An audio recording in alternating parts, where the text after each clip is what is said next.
So, tonight's talk is one that I've been looking forward to for a very long time. When Matt first came to visit us in 2022, with the kind of, I suppose, the beginnings of a project in mind, to look at some of the monuments and inscriptions in the area of Silwan, which is a suburb of Jerusalem, which is in occupied Jerusalem.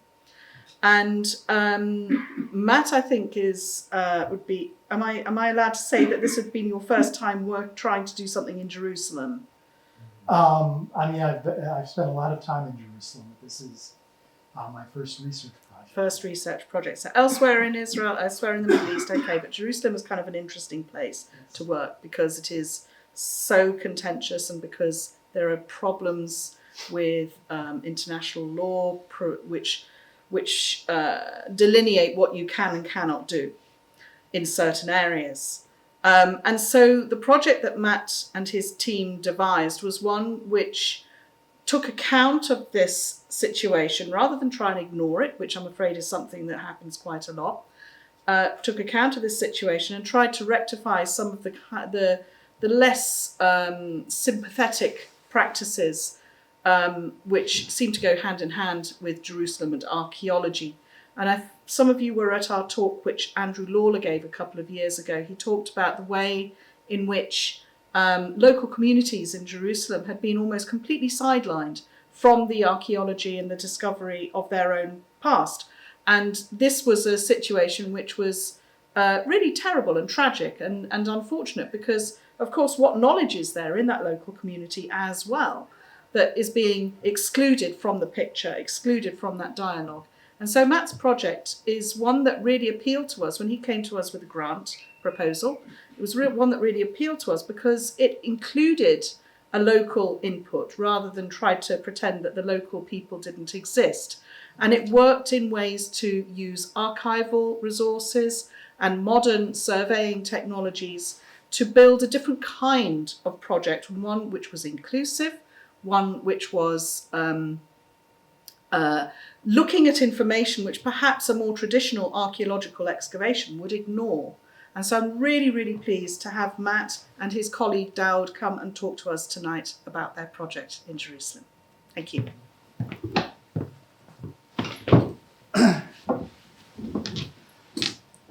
It's always important I put my jacket on first, just in case I need to make a quick exit.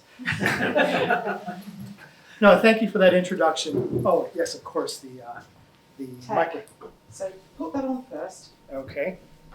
I really appreciate that introduction because, Felicity, you and the PEF have played an important role in our small project. Let me just say a little bit about it.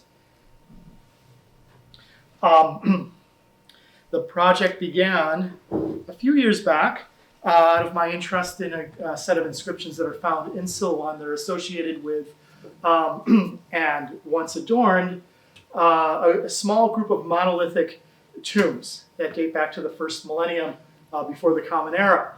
Now, for all the reasons that Felicity had outlined, it's not an easy area to work with. It's very there are international laws that have to be contended with, and I had a loose sense of that going back 5-6 years ago when I first started thinking about this project. In 2019, before I started doing any work on this, I remember discussing it with some friends in Jerusalem, and they put me in contact with Daoud Ghoul, who at the time was living in Silwan, which is where he's from, and that's when we first met, and that was really before the project even began. And so when the project was initially soft launched in 2020 through a grant from my university, we very much wanted to build in a community component, okay, and add Palestinian voices to the study of ancient Jerusalem. Now, in terms of where the project is now, I'll just share a few things. And some of it is a little bit apologetic because I don't have a whole lot of data to share with you. Neither Daoud or I have been able to do any sort of field work in Jerusalem at all since the project started. And with the current tragic conflict and just the ongoing situation in East Jerusalem, it's really inhibited our ability to do any sort of work there. But the project does have a very active archival component where we have been able to find a lot of really interesting things related to the tombs, but also related to the village of Silwan. So I feel like it's been productive there. We don't have a whole lot of oral data. So when we sent the proposal to the PEF a year and a half ago, the intention was to gather information and to build a set of questions around historic photographs so that we could go back into Silwan and Daoud would conduct oral histories, interviews with people in the village. For reasons that I'm sure you're all aware of, we haven't been back and we haven't done any. I was actually there briefly for about a week last year, but outside of that, we haven't been back. Daoud hasn't been back in a couple of years. There has been no field work. So we have a little bit of data and information that Daoud will share at the end of this talk based on just conversations that he's had with his family and a few friends. No field work though. I just want to stress that. And so one of the things that we're trying to do is we want to try to build information around all of these monolithic tombs, the most obvious of which is the so-called Tomb of Pharaoh's Daughter, which you see right here. Now, this talk is going to be focused on the name Tomb of Pharaoh's Daughter, okay? A brief history is not going to include the entire history of that tomb, but instead its modern history in research. And so with that, let me begin with a story of the clicker. Oh, here it is. Okay, so I'm going to begin today's talk in 1922. In late 1922, a junior inspector from the British Mandate's Department of Antiquities, a gentleman named Jacob Ory, went to the village of Silwan to examine what he called the Tomb of Pharaoh's Daughter. The trip was met with some difficulties, and in a letter from the department's director to the governor dated 19 December 1922, the director requested a police escort so that the inspector could return to Siloam, as they called the village. They also sought assistance in getting the Russians, in other words, the Orthodox Church, to clean the tomb, which had become quite cluttered with rubbish. And in a response on January 4th, the governor sent a 3-point letter back to the director. Wrong way. That begins by agreeing to assign a police escort. Then he states that he contacted the Mukhtars of Siloam and that the individual Mukhtar in charge of the area advised that he be contacted on any future visits to ensure local cooperation. The letter then ends with the following query. In point number 3, the name Pharaoh's Daughter in your letter and the phrase Russian community on the Mount of Olives are not sufficiently precise to enable me to fix responsibility and arrange for cleaning out the tomb. The Mukhtar of Siloam has no knowledge of a tomb by that name in charge of the Russian community. Many old tombs in that area are the property of the Jewish community. I should be grateful if you would let me know as soon as possible, A, the exactly to which tomb you refer, and B, the name of the community in which ownership is vested. A letter to the governor from the director that followed, dated 16th of January 1923, reported that the tomb is locally known as Kabir bint al-Faroun, and that after visiting with the Mukhtar, the inspector was able to clear up any sort of confusion, writing that the Mukhtar had previously misunderstood Mr. Samuel and thought that the letter was referring to Absalom's tomb, which in Siloam is called Tantur Faroun.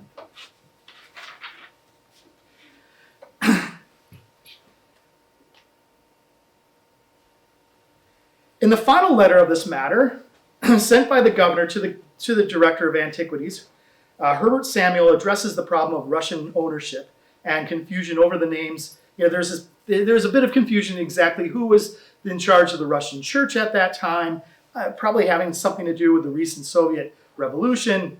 And then he ends with 2 bullet points. The Russian community own only 2 tombs in the Siloam area, Ma'arat az-Zunar and Hakurat al-Bayadar. And then C, these tombs are guarded by gates and are taken care of by a keeper. Now in this first bullet point, Samuel mentions the names of 2 monuments, one of which is one Arabic name for the monolith of Silwan, Ma'arat az-Zunar, although it's better known as Ma'arat al-Minshar, which we'll talk about a little bit later on in this talk. Okay? So let me kind of point out a bit of the geography in what we're discussing here. This is a picture of Silwan in 1950. Okay, this is the valley here that is often called the Kidron Valley. At the top, this is the southern extension of the Mount of Olives. At the top here in the area of this convent, according to Christian tradition, it's often referred to as the Mount of Offense, based on a tradition from the biblical book of Kings that refers to the foreign wives of King Solomon. Okay? Here is the monolith that I'm going to talk about today. Okay? And let's get a close up here. Okay, so that is the monolith of Silwan that's identified in Herbert Samuel's letter as Ma'arat az-Zunar. Zunar comes from the belt, or this ridge line here, okay? And then this is the general area of Hakurat al-Bayadar, which is kind of an inexact name, and Daoud will have something to say about that specific name. But you can see there's another structure here, which is one of the monoliths, one of the 4 known monoliths in Silwan, and it goes by the Arabic name, or it's referred to by the Arabic name, Al-Aliyah, okay, or the upper room. Now, the correspondence that I just went through, which is currently in the archives of the Israel Antiquities Authority, touch upon several themes that emerge in the study of the monolith of Silwan. On the one side, we have issues of ownership, as well as its restricted access. You can see it has a gate built around it. On the other side, there's a general sense of misunderstanding, confusion that begins with confusion over the monolith's name. What exactly is it called? And particularly the modern designation, Tomb of Pharaoh's Daughter. This includes also mistaking this particular monolith, or at least references to this structure, with another monument roughly 300 meters to the north, the Pillar of Absalom, or Absalom's Pillar, which is also known as Tantur Farun, which means the Pharaoh's cap. Okay? Furthermore, the correspondence also provides an example of Western detachment in the study of the monolith, not just an inability to connect with the local communities surrounding the ancient monument, but a general disinterest in any sort of local knowledge of that structure. So in this talk, we're going to examine all of these issues as they relate to the monolith of Silwan. Now, of course, the first question you're probably asking is, well, what is the monolith of Silwan?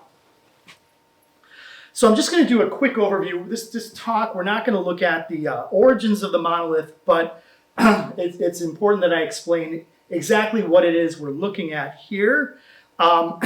It's an above-ground cube-like monolith. It's carved from bedrock. So this is a single piece of stone that's been carved out of the bedrock of this ridge line here, which is known in Arabic as Zunar. Okay?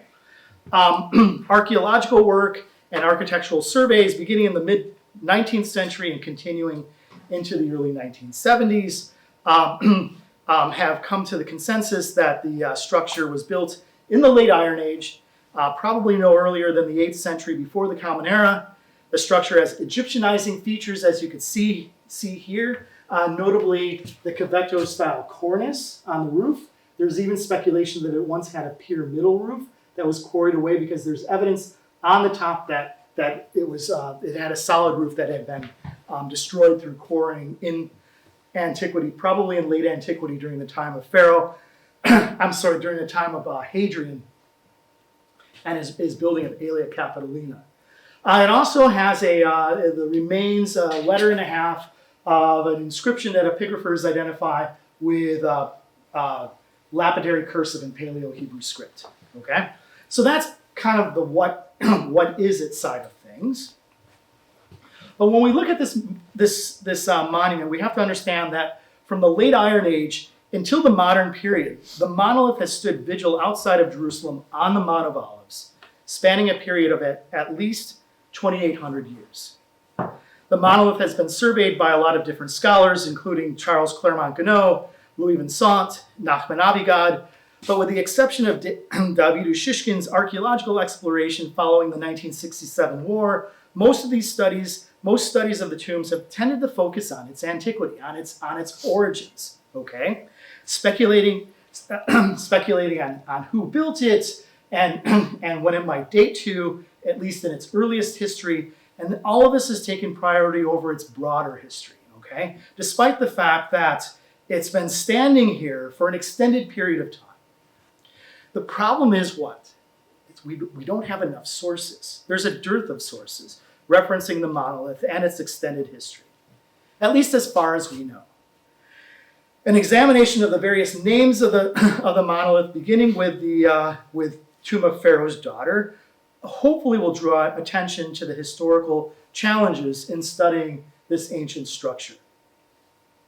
Now, the name Tomb of Pharaoh's Daughter, it refers to this whole tradition of Solomon marrying the daughter of the Pharaoh, which is mentioned in the Book of Kings, and it's associated with this general area and the name Mount of Offense, which is attached to the top of the Mount of Olives in this particular part of Jerusalem.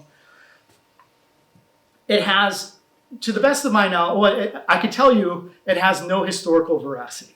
And to the best of my knowledge, I don't know of a single scholar out there who actually thinks that it has anything to do with a pharaoh, his daughter, or King Solomon. In fact, even by the late 19th century, nobody was really placing much stock in the name, even though the name was in use by then. The general assumption is that it's a modern 19th century invention. Okay, the name Tomb of Pharaoh's Daughter does occur in some of our early pilgrim accounts. So we have a pilgrim account from the 13th century of the Common Era, in which a Christian pilgrim named Recoldus de Montecrucis, who visited Jerusalem in 1294, mentioned that he encountered a tomb in the Valley of Jehoshaphat, which is what they call this area, this portion of the valley. And he was told that tomb was built by Solomon for his Egyptian wife, hence the Tomb of Pharaoh's Daughter. Some scholars think that this is the earliest reference to this specific structure right here, but as Ushishkin has pointed out, other Christian pilgrim accounts tend to note dual interpretations for a single tomb, usually Absalom's pillar, the one that I showed you earlier, which is about 300 meters to the north, and those interpretations associated with either Absalom or Solomon's Egyptian wife. So it's quite possible that 13th century pilgrim account is actually referring to the monument to the north, okay? The general sense today is that the identification of the monolith of Silwan as the Tomb of Pharaoh's Daughter doesn't go back any further than Félicien de Saulce, a French scholar in the 19th century who did a lot of work in Jerusalem. But even this isn't entirely correct. In his publications, de Saulce referred to the stone structure as just the monolith of Silwan or the monolithic monuments of Silwan. He did speculate on the origins of this structure, okay, and he proposed two hypotheses, neither of which I find acceptable at all, but I will mention them here. First of all, he said, well, if it was a tomb, it has to predate David and Solomon, because these kings of Jerusalem, or these kings of Israel rather, would never have built a tomb in this valley so close to the King's Garden, which is an area mentioned in the Book of Kings and Jeremiah, as well as in Nehemiah, which is supposedly somewhere nearby. And so de Saulce argued that, well, if it's a tomb, then it must be pre-Davidic. It must date back to the time of the Jebusites. But he was really enthralled with the Egyptian features, and this actually becomes something of a theme in the 19th century in the various descriptions of this tomb, okay? And so he said, well, if it's not a tomb, maybe it's a naos, a chapel, built by Solomon for his Egyptian wife. And again, here he turned to this passage in the book of Kings, which talks about Solomon's foreign wives. And he said, well, maybe, you know, because she was his favorite wife, he built this beautiful chapel for her in an Egyptian style so that she could worship Egyptian gods, okay? But never once does he refer to it as the tomb of Pharaoh's daughter. In fact, to the best of my knowledge, the conflation of the two, or at least the confusion over De Salce, occurred about 10 years after De Salce with an Italian architect named Ermet Pierotti, who in 1864 wrote that De Salce referred to this as the tomb of Pharaoh's daughter. So he's conflating both of these hypotheses into a single designation, and it kind of stuck from that point forward. I'll have a few things to say about Pierotti, but I want to remain with De Salce here for a bit. For one thing, he gave us the first architectural drawing of the tomb, as you can see here. He only drew the facade, but it's a really nice rendering that captures the cornice, some of the complexities of the entrance right here, as well as the fact that it's carved out of bedrock. You could see, you know, the ground level above it here. He also has this to say, and in the few studies of the monolith of Silwan, this often gets quoted. If you go to the Wikipedia page for the monolith of Silwan, you'll find this quote here. I'm not going to read it in entirety, but basically what he says is, I was just flabbergasted that, you know, I came here to Jerusalem and I'm the first person to ever notice this thing, this monument, this beautiful monument right here. And nobody else before me had ever said anything about it.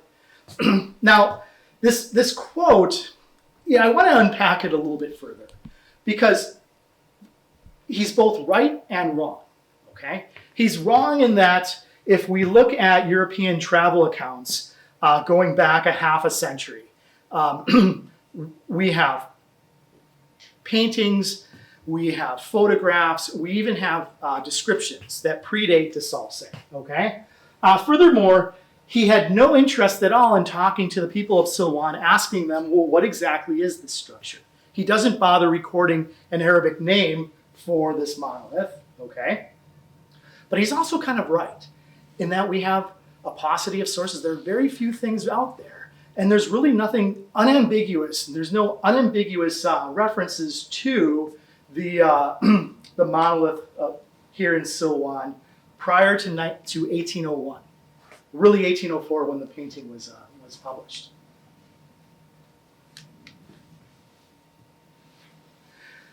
We have a few references that could possibly be to this monolith. They might be confused with other nearby tombs.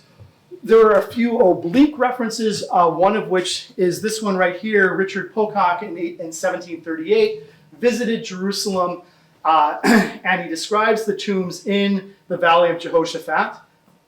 He writes, a great number of grottos cut out of the rock, some of which have porticos and are adorned with the plain Egyptian cornice. Now I've contemporized the English here a little bit.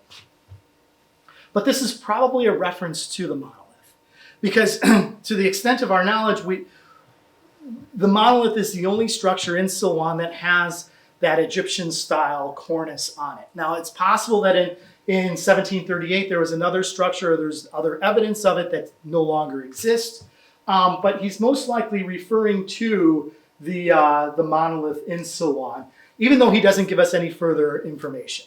Okay, so this is most likely an oblique reference. But it also exemplifies something of the historical challenge that we're facing in trying to study this structure, because we can't explain why he didn't take any further interest in it. Okay? I mean, he was very much enthralled with the Hellenistic period tombs to the north. Absalom's pillar and the one next to it, the sepulcher, the tomb of Zechariah. He even produced these beautiful drawings of those tombs, but he didn't bother sketching or drawing or even describing in any sort of detail the monolith of Silwan. And it's not like he didn't spend any time in Silwan. So from that quote that I shared with you earlier, he goes on to say, they call it a village because the grottos are now inhabited by Arabs, but they seem to be ancient sepulchres. The Sheikh of Siloé, which is what they often refer to the village, who showed me everything there, led me a little way to the north of Siloé to a house cut out of rock, which he said was called Gethsemane, where there is a flat spot of ground on the side of the hill extending like a terrace to the north. Okay? This is an interesting quote because here he tells us he went into Silwan, was given a tour by somebody who lives there, a prominent member of the village. He was shown an alternative to the traditional site of Gethsemane, which is otherwise located about 400 meters to the north of Silwan in the valley, so it's nearby. And he refers to the topography a little bit. So the flat spot of ground could be that plateau that's just above the monolith.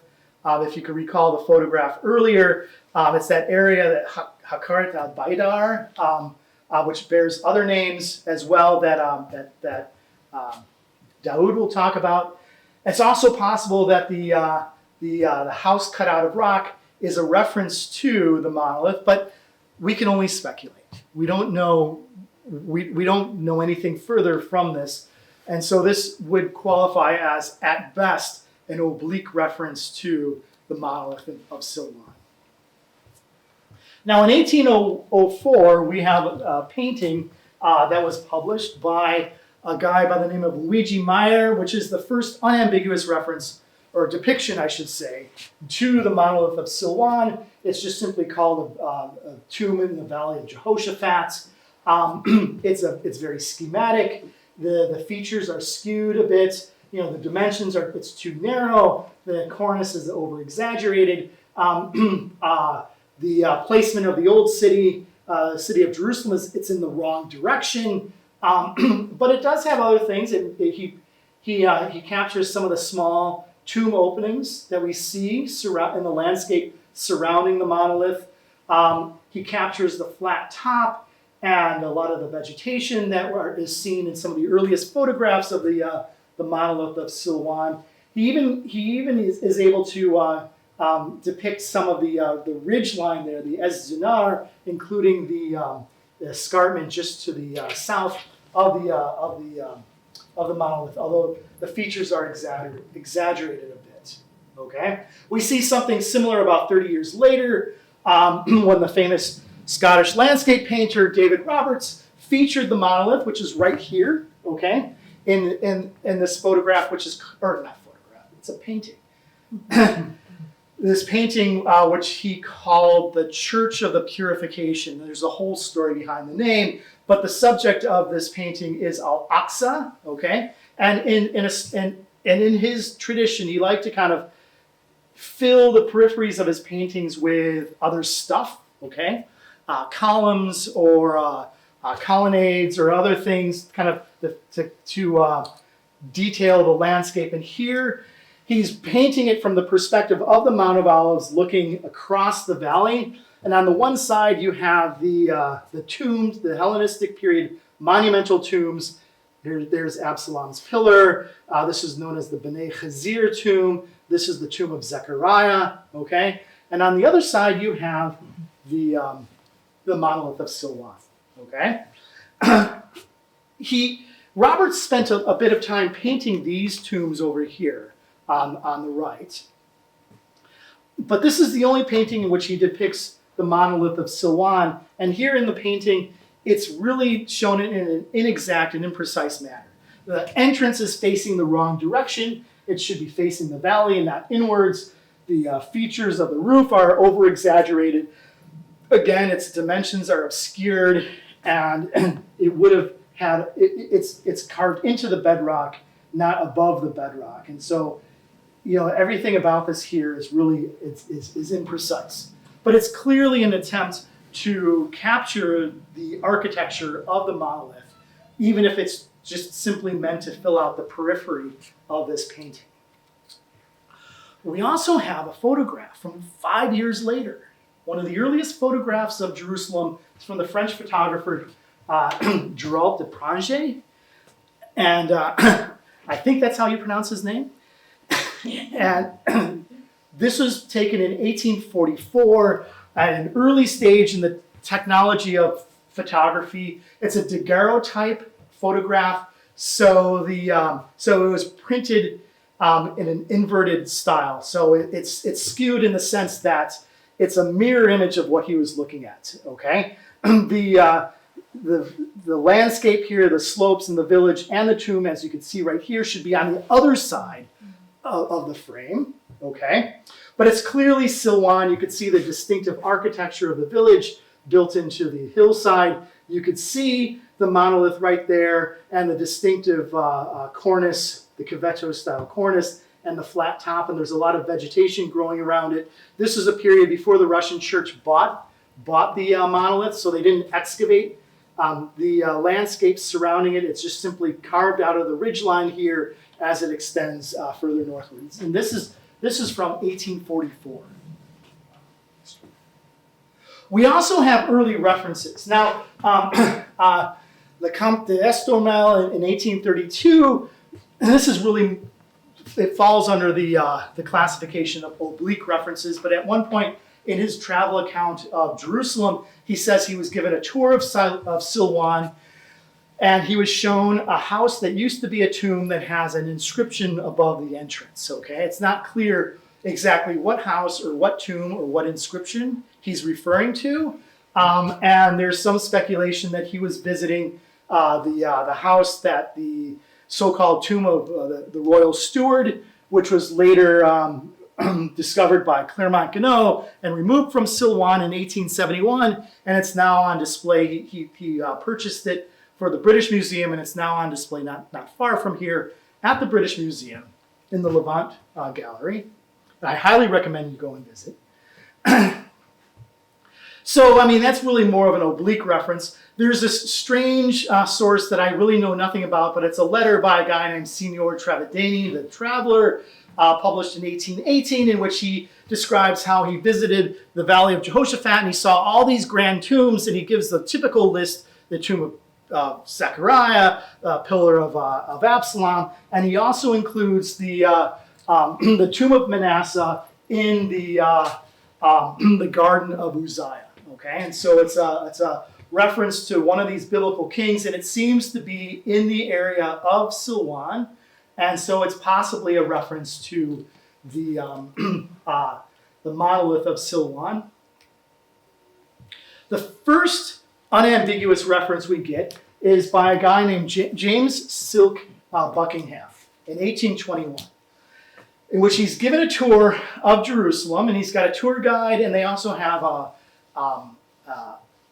a guard with them. He calls a janissary, and they're walking through the valley, and they look at the tomb of Zechariah and Absalom's pillar, and then they get to Silwan, and he's really taken back by the sight of all of these tombs that are carved out of the cliffs.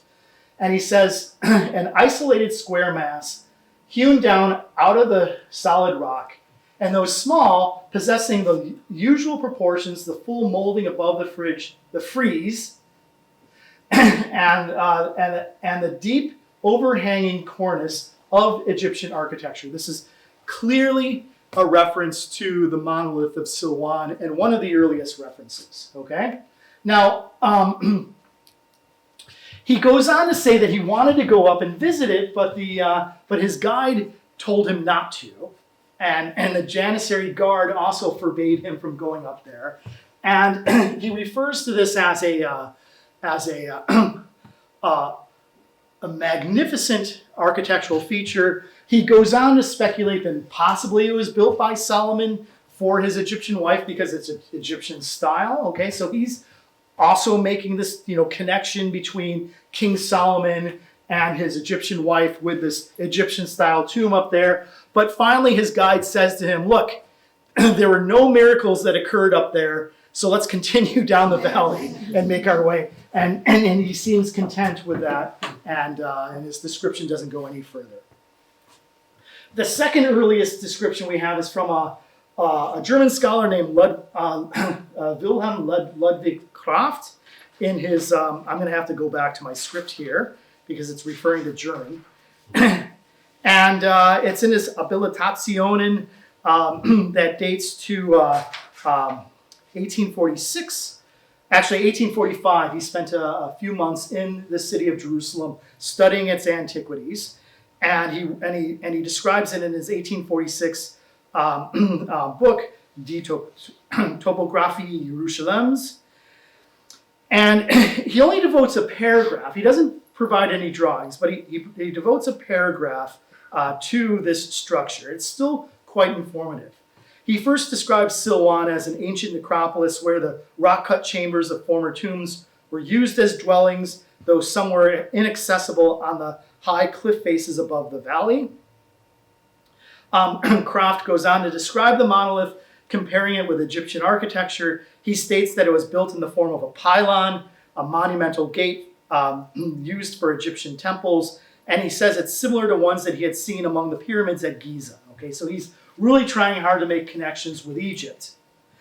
He also mentions that the inner chamber, so he climbed inside it and tells us that the entrance faces the valley. So he's clearly, this is without a doubt a reference to the monolith in Silwan. His architectural descriptions are rather imprecise, and his attempt to try to make this structure a pylon really doesn't work for reasons that I'm not going to go into. But I think it's interesting because Kraft, he doesn't associate or he doesn't attach any biblical tradition to the monolith, okay? Even though earlier in his book, he speculates that Solomon would have built a temple for his Egyptian wife, or a palace rather, somewhere on the Mount of Olives, and he cites a very specific verse in 2 Chronicles chapter 8, verse 11, but he doesn't make a connection between that thing referenced in the Bible to this structure that he encountered in Silwan.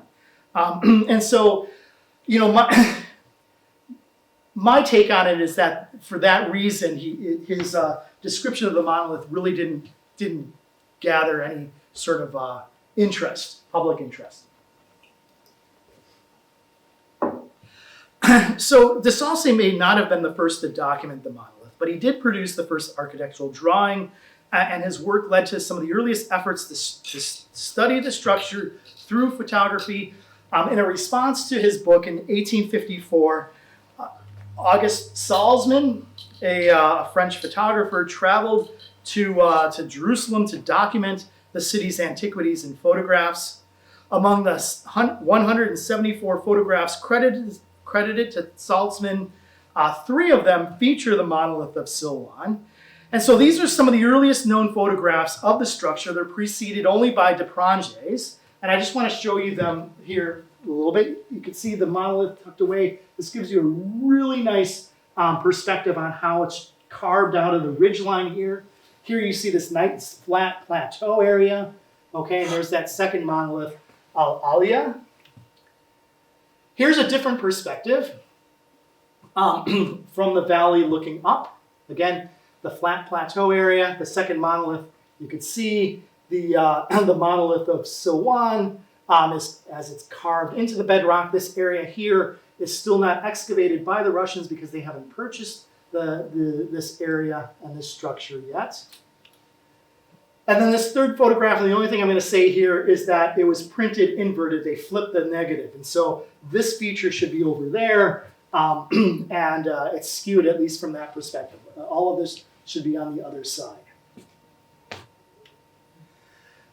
Now, following this early period, when we get into the period after de Saulce and Salzmann, the monolith starts getting a little bit more attention. So Hermette Pierotti, who was an architect, he produced his own architectural drawing, again, only of the facade, which you see right here in 1864.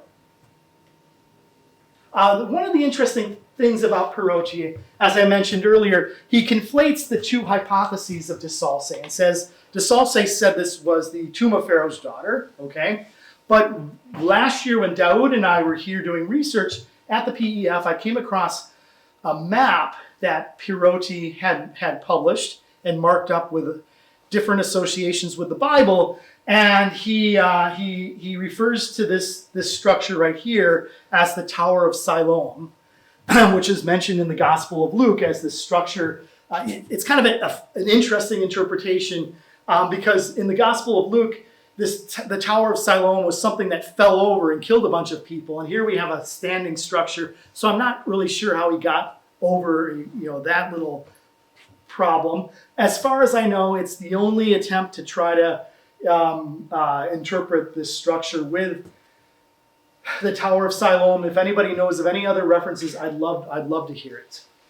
But Pieroti's, his attempts to try to associate this structure with something in the Bible, it really kind of stands out in the late 19th century when people start documenting this structure in other parts of Jerusalem in more, how should I put it? Not that they weren't interested in the Bible, but they described the tomb in more neutral terms. Okay, and so of course there's Charles Wilson that everybody here should be familiar with. He visited the tomb. He drafted it. He produced for us the first interior plan, the plan that includes the interior of the monolith. Here you could see this is where it's attached to the bedrock. Okay. As well as this section plan right here. And he simply refers to it as monolith in the area of Silwan.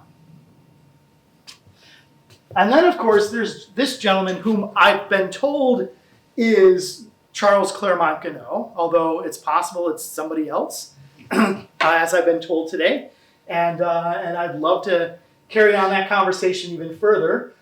This is a picture of, again, supposedly Charles Claremont Ganneau in Silwan in 1871. He spent a lot of time in the village documenting the antiquities, spurred by he stumbled across one morning while walking through Silwan a monumental inscription. This, of course, is the royal steward's inscription, and he became obsessed with it and spent a lot of time in Silwan negotiating with the homeowners to purchase that inscription and a second one that's nearby. He eventually succeeded, had them removed, and shipped to London. But he also documented a lot of other antiquities inside the village. He was fluent in Arabic, okay? And so he was talking with people inside the village and getting information. And he spent some time exploring the monolith of Silwan. He was the first to discover the remains of an inscription on the lintel here. This is a drawing of the entrance to the tomb of Silwan, or the monolith of Silwan. And so he had a bit to say about it. In terms of its origins, he obviously placed no stock at all in associating this tomb with Solomon. He had a bit to say about how it was carved out of bedrock and some of the stone cutters' marks. But outside of that, he doesn't really have much to say, okay?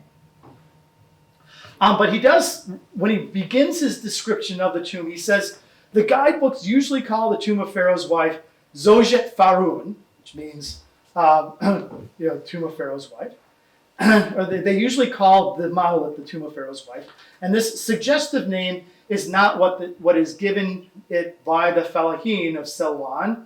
They call it simply Ma'arat al-Minshar, the cave of the saw, or Ez-Zunar, Zunar, which means girdle in ordinary Arabic, or belt. Okay, so this is an interesting quote because, for one thing, he's the first Westerner that I know of to actually write down the Arabic name, Ma'arat al-Minshar, the cave of the saw. Okay, he acknowledges this business with Pharaoh, although it's not the tomb of Pharaoh's daughter, but the tomb of Pharaoh's wife. And then he says, it's not what the local people call it. So he's talking with people in Silwan, and he's very much aware of how they refer to the various things in the landscape surrounding the village. I think what he's doing here is that he doesn't tell us which guidebook he's looking at. He doesn't tell us what language the guidebook would have been in. Is he reading an Arabic guidebook that simply has translations of some of the Western names that are applied to the monuments on the Mount of Olives? We don't know. I think that this is a confusion, again, with Absalom's pillar that's about 300 meters to the north. Okay, so I'm just going to stop there and kind of summarize what I've gone over up to this point. The problem that we're facing, or that Daoud and I and my colleague Kathleen Nicole, who's also been working with us, she's at the University of Utah, is that we have a paucity of sources. There are limited sources that discuss this tomb, and none of them seem to go back beyond the 19th century. But all of the sources that I've gone over so far are European Christian sources, okay? And we have to ask ourselves, was it possible that there are references to this tomb lurking somewhere in the sources under a different name? So if we look at Jewish sources, there is a travelogue that was found in the Cairo Geniza that's written in Judeo-Arabic that dates to the 11th century that refers to a tomb of Uzziah that could only be accessed through a ladder that's somewhere in this area of the Mount of Olives, possibly in Silwan. And the tomb of Uzziah is mentioned also by Judah Hadassi, Hadassi, I need to correct that slide, as well as Benjamin of Tudela, okay, a century later in the 12th century. So it's possible that there is a Jewish tradition that associated this tomb with the tomb of Uzziah, but by the time we get to the 19th century, we don't see much evidence from it. There is a letter from a yeshiva in Sfat that kind of gives a description of tours of Jerusalem, and in it, it's written in Hebrew, and in it they describe or they mention the tomb of Uzziah, but again, it seems to be Absalom's pillar, because it's described as right next to the tomb of Zechariah. So it's possible that there was once a Jewish tradition associating this structure here with the tomb of Uzziah, and that later it was associated with the other monumental tomb to the north. We just don't know. But we need to expand our sources, okay? We need to look more carefully at Islamic geographers, and here part of the problem is that I'm really kind of stretching the limits of my own expertise, and so we need to bring into our project people who are experts in the sources when it comes to Islamic geographers, sources written in Arabic as well as in Farsi, describing the Jerusalem area, local Arabic sources, okay, including, for example, Tawfiq Kanan, the famous Palestinian ethnographer who had a keen interest in archaeology. For a brief period following 1948, when he was expelled and forced from his home in Talbieh, he moved up to Augusta, Victoria, on the Mount of Olives, and ran a leprosarium in Silwan, okay, for 2 years. So one of the things that Daoud and I have talked about is going through his unpublished papers in Ramallah at Bir Zayt, I believe, and seeing if he mentions it at all in letters or in his diaries or somewhere there, okay? And then finally, there's also oral histories. And I would say of all of these sources here, oral histories are by far the most precarious, okay? And why are they precarious?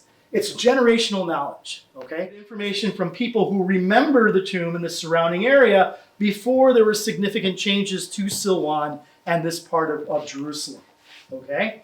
So, for example, the city of Jerusalem expanded quite significantly after 1948, okay, with Palestinian refugees coming to Jerusalem and moving into areas like Silwan. Daoud tells me that this process even began earlier in the 1930s. We have the purchase of this tomb by the Russian Orthodox Church, which gradually developed the area surrounding it and now has a gate and a stone fence that limits access to the tomb. And finally, there's a decline in agricultural activities in the valley by people from the village of Silwan. And again, this began in the early 20th century during the British Mandate period, from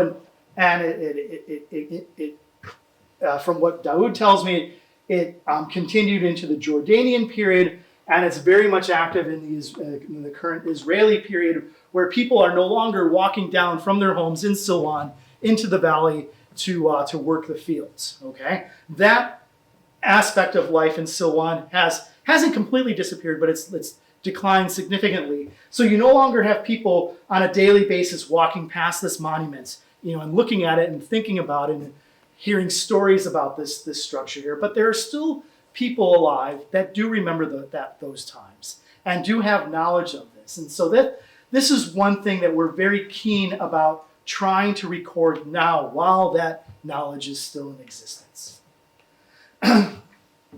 So far we've collected this list of names. I'm going to go over these really briefly before I turn the podium over to Daoud.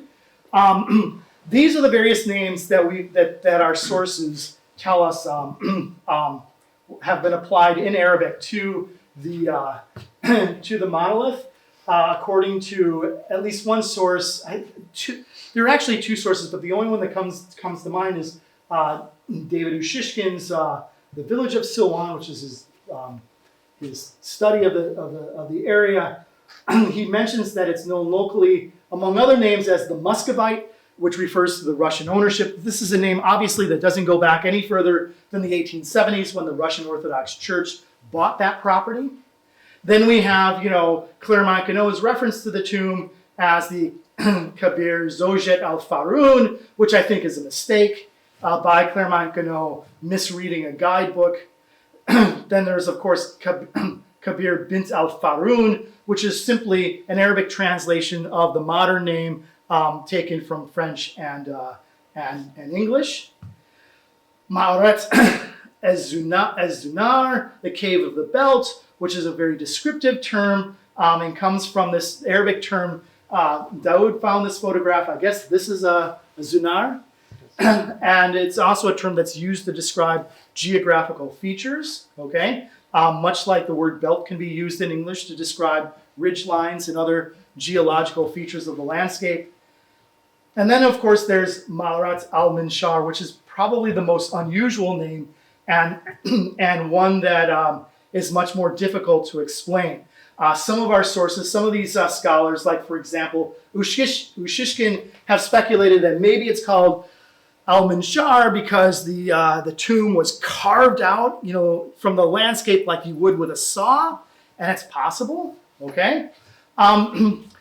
In looking through some of our sources, though, and some of the early travel accounts, there's this whole business with the traditions of the death of Isaiah. Okay, the death of Isaiah is not described in the Bible, but in Jewish, Christian, and Islamic sources, there's this tradition that he hid inside a tree, and evil King Manasseh sawed the tree in half, thus killing the prophet who died as a martyr. Okay, and there's at least one pilgrim account from, I believe, the 7th or 8th century. I've got my notes in my clipboard over there. But in this pilgrim account, we're told that this person visited the tomb of Isaiah, which is in Silwan, okay, and then went down to see the tree, which is near the fountain or the spring of Gihon down in the valley. And along the way, they stopped at the tomb of Zechariah and saw the saw. Okay, so the saw was taken out and showed to this group of pilgrims. And there, I think there's a bunch of different explanations that could help us better understand this better understand the place name that's now associated with the monolith in Silwan. It's possible that pilgrimage account is, again, confusing the tomb in Silwan with one of the monuments 300 meters to the north.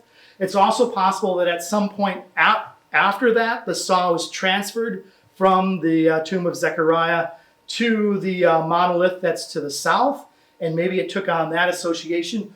We don't know, but this is definitely something that I want to explore further in trying to understand the Arabic name, that specific Arabic name, and something of the history of the monolith of Silwan. So with that, I'm going to turn it over to Daoud, and he's going to talk about some of the Arabic names that have been recorded in some of our Western sources in association not only with the monolith, but also with the landscape surrounding it.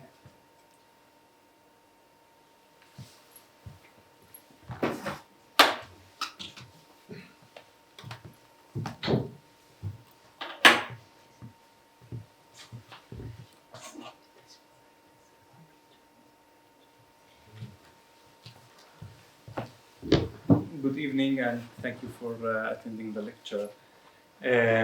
Before going into details of the monolith and tombs and everything, I will start with the important name of the place, which is Silwan. 3 weeks ago, I presented a paper in Doha suggesting that the name Silwan came from the Aramite Silono, which means the fountain.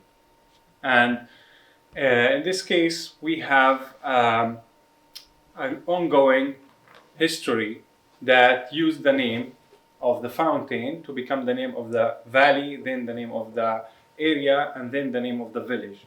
So the village in an early resources and literature was called the village of Ain Silwan in Arabic. So the village of the spring of Silwan or Silwan spring.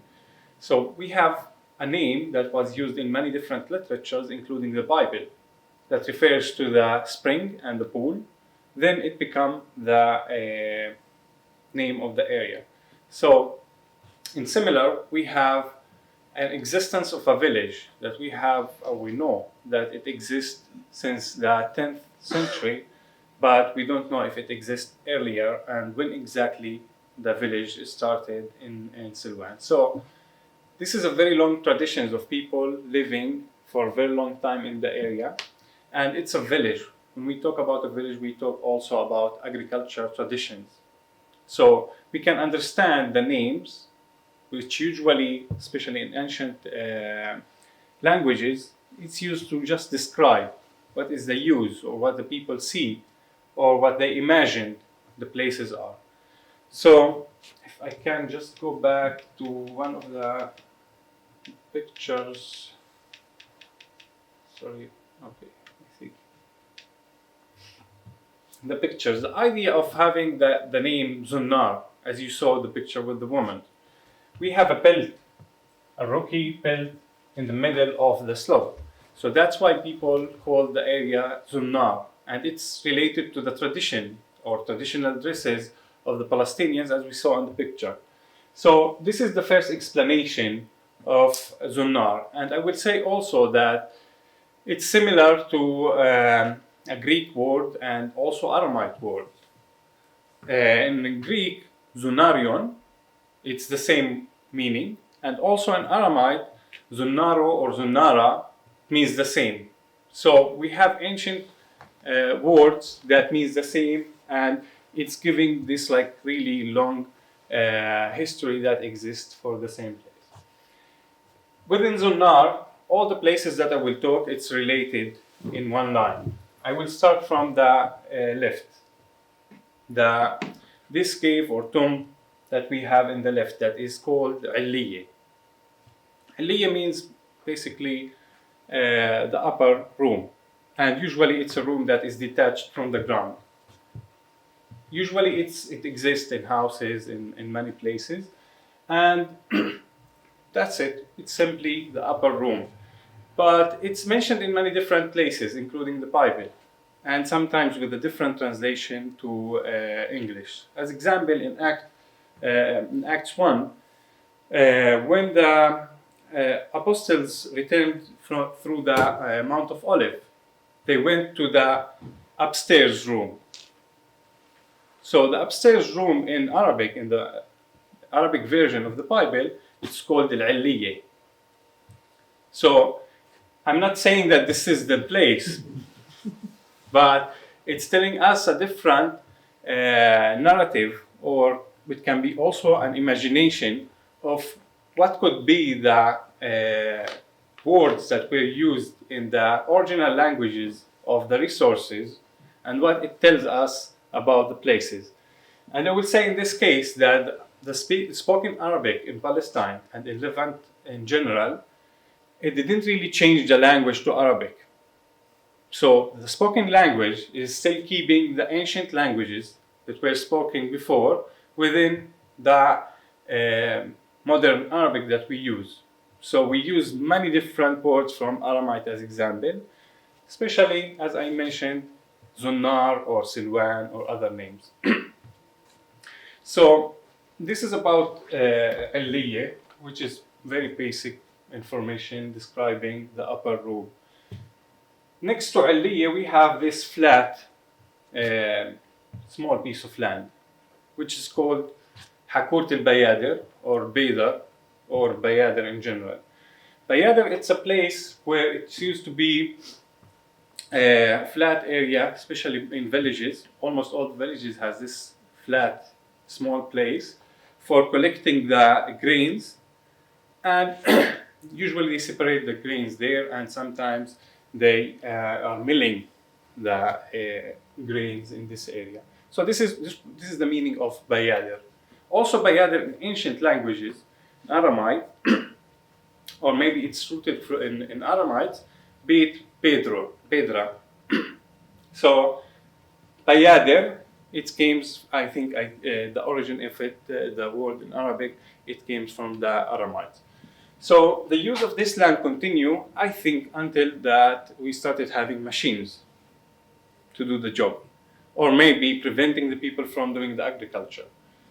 Different words were given or mentioned to the same piece of land, includes liqla' or miqla' in Arabic. Qla' could be describing the rock side, because qala' in Arabic it's a big rock.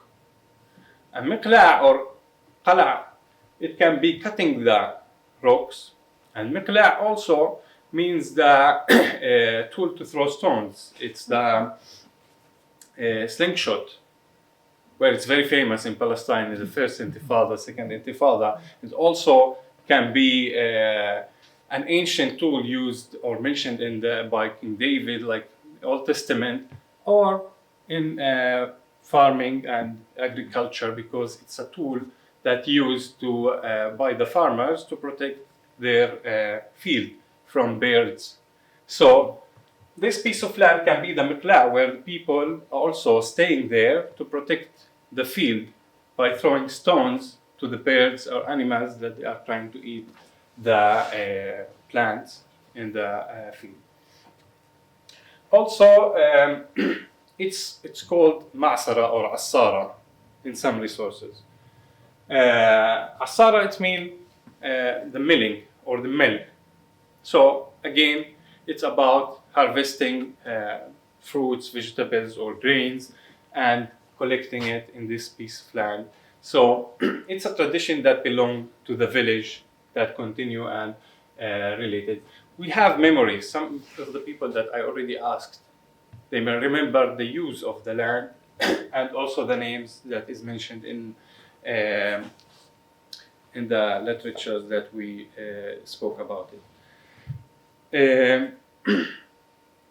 Basically, this is what I'm going to talk about it shortly. So I will just focus on the main areas related to the monolith tomb and other parts of the Zunnar. It's called by different names. Recently, the famous one, because of the political situation, is Batn al-Hawa, that is describing the other side of the Zunnar, where Batn al-Hawa means it's the center of the wind, because it's facing the Hinnom Valley, or in Arabic, Wadi al-Rababe, that all the wind comes and being strong in that side. So I think we still have plenty of other names. If I want just to mention the names that we have for other pieces of Silwan, it's a big list. And the meanings of these names, it's a lot, and could be rich of history and knowledge about the archaeology, history, religion, people, traditions, and this is what we hope to discover by doing this research. I will stop here, leaving a room for questions. Yeah, let me just wrap this up really quickly. In conclusion, I want to finish with I'm just going to hold this. So let me finish with one slide here and explain why it's important with Daoud, the information you just shared with us. I started noticing in these Western accounts, beginning with Charles Clermont-Ganneau, he does spend a bit of time describing the Arabic terms that are used to explain the landscape surrounding the monolith. And about a few decades after the publication of his book, we see this also in the writings of Gustave Dalman in his German publications, as well as in the French writings of Louis Vincent. And they give us these really very precise terms the ones that he just went over there, Ka'la, Bayadet al-Aliyah, and I'm already messing them up. And so Daoud and I started looking at these names, and it became clear that they were terms that are applied to a landscape that's no longer visible. So this is what the area looks like today. Okay, and so it became important for us to study those terms, to write them out in Arabic, and to see if anybody remembers them.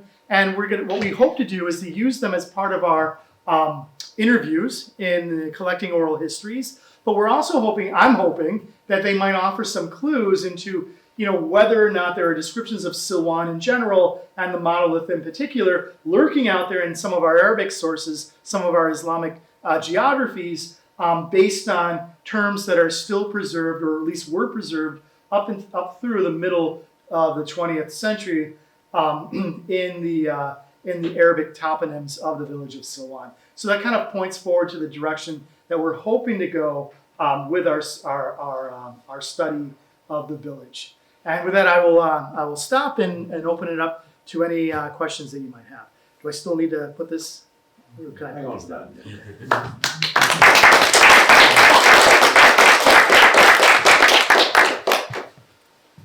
Good evening. My name is John. I'm one of the trustees of the Palestine Exploration Fund.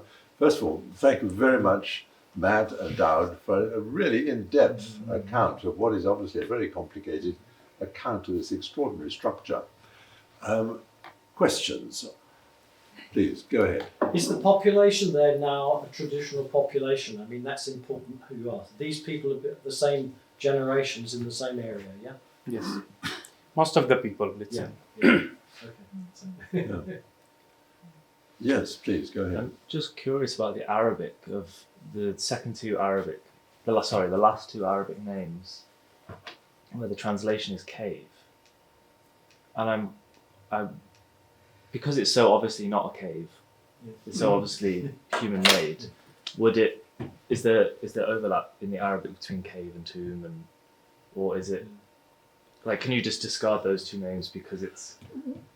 Does that make sense? I will say, as a non-specialist in Arabic, I've often also wondered that, and I think it has something to do with just the fact that you could crawl inside it.